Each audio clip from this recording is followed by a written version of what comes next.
Pant down. Episode 2.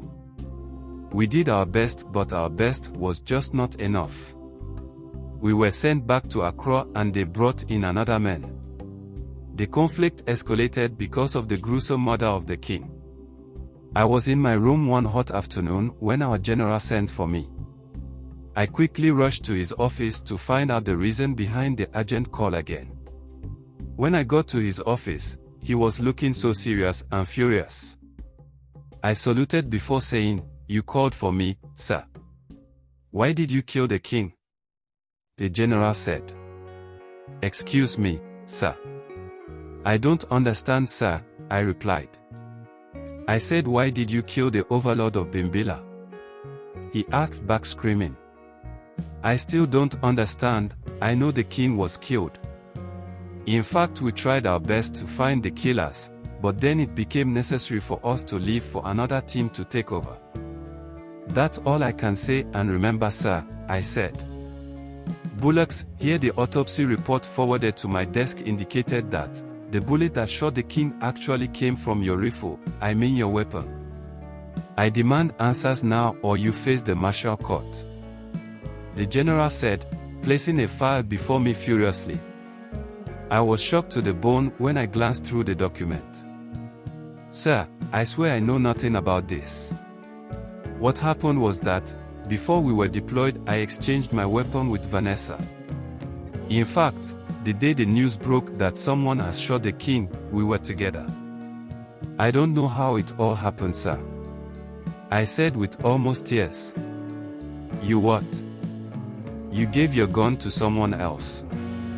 Like seriously, this is unprofessional. Crap, totally crap. You don't do that as a soldier. Now this is the problem, you have caused the Ghana army because of your stupidity. It is a very big issue on our hand. Your silly mistake is dragging the credibility of the military into something else," the military general said. "I didn't do it, sir," I said. "Well, investigation is still ongoing, but before then. This is your letter. You are on indefinite suspension until investigations are done. You are a good soldier, Michael, but you messed up. This is the best I could do for you. They had wanted to put you behind bars or hand you over to the police as we investigate, but you have been useful to this unit ever since you joined 3 years ago," he said.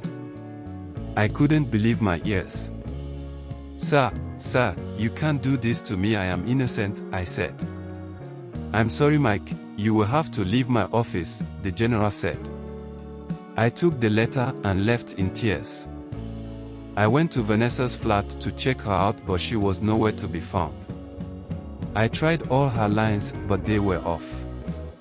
Joining the military was my childhood ultimate wish. I missed out joining the forces after secondary school, but had the opportunity to do that after my first degree. It was just 3 years after I joined the Ghana Armed Forces, and I am finding myself in this trouble. I packed my few belongings at the barracks and left to my private rented apartment.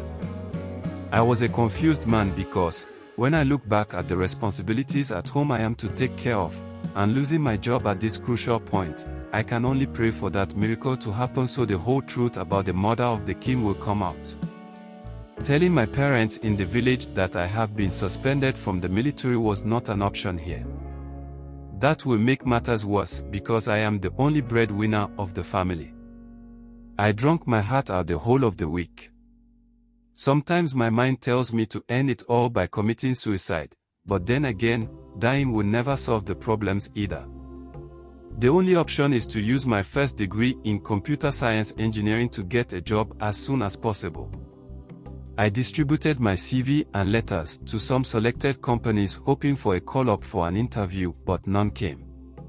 When I realized I was waiting in vain, I thought of using the little money I was able to save to start a small business. The idea was to get a container for mobile money and sales of airtime behind the toll booth in my area. I was expecting that some of the main media houses will publish my dismissal from the military since it is a sensitive matter. But for 4 weeks I didn't hear any reportage on that. Jogging is part of me and I do that almost every weekend. Climbing the hills and running to burn some fat and keep my muscle in shape. One Saturday morning while returning from my usual jogging, I found myself right in front of the hottest wache joint in my hood. A lady was there with a taxi about to take out the wache from the taxi to the shop. From a distance I saw how difficult it was for the taxi driver, whom I suspect to be in his 50s, to help the lady move out the heavy pan of wache. I rushed there with my sweating body. I was just in my singlet and a tracksuit down. I lifted the whole pan to the shelf where it is supposed to be placed. I saw how surprised the young beautiful lady was. Her eyes stuck on my body. "Thank you so much, dear, you came right on time," she said. I smiled and said, "You are welcome." I started walking back to the direction I came from. Excuse me please, do you care for some wache? I'm giving it to you for free just to show appreciation for the help you just gave us," she said. Watch out for the next episode.